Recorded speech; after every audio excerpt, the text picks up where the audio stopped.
the television, the television, the television, the television. Never watch the television, the television, the television, the television. Now I also mentioned too that a fellow that has been in touch with me for an awful long time, his brother was in the CIA, or is in the CIA. He will never talk about the CIA to him. He'll never give anything away whatsoever. He said one bit of advice. He said, never watch the television. The television. Never watch the television.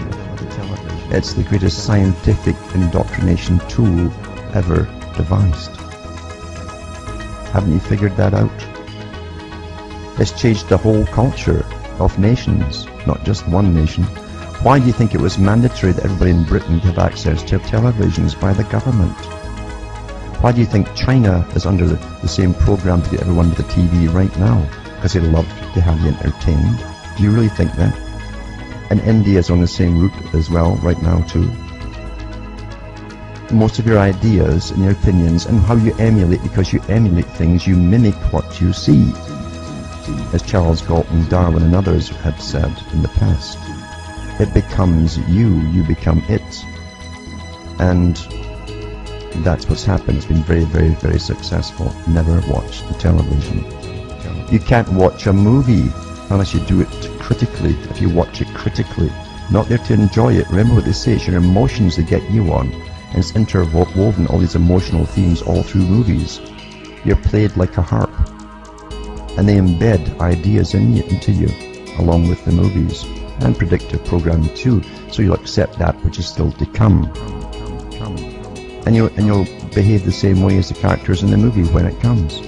Oh well, what can you do? I'll just watch much music or television. You're given a mind of your own, and you've got to use it for yourself. And believe you me, if you ever had a nation or wanted a nation, you'd have to make sure that everyone took their turn. Everyone took their turn, just like jury duty, to go in and oversee the guys that are supposed to be taking care of everything on your behalf. It's a tight club right now. It's been like that forever, because they never intended to give you anything called democracy, or, in fact, a republic. Gangs and fraternities run the systems of the countries. That's how they're run. And under taxation, and it's true what Marx said, and it's true what Lenin said, but that part of it, all wealth comes from labor. And tax is another term for labor.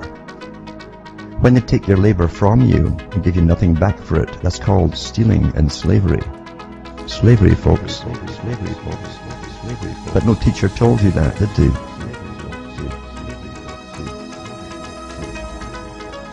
Never watch the television.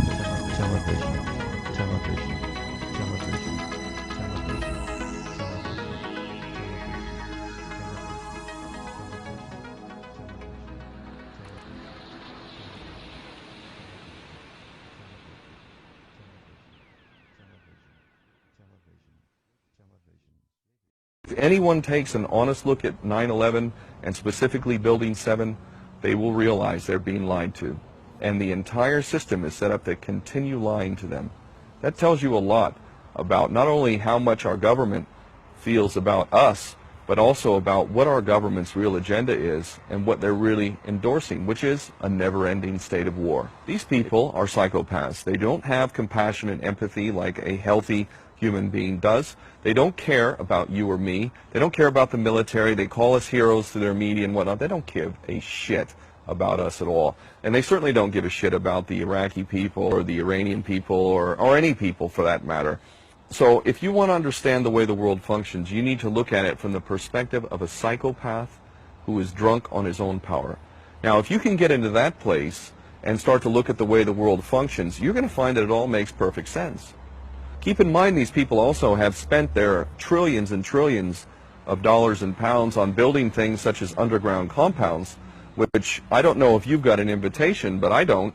And these people are so nuts that they are willing, in my opinion, to set off a third world war, look at the policies with regards to antagonizing Russia. What the hell are we doing?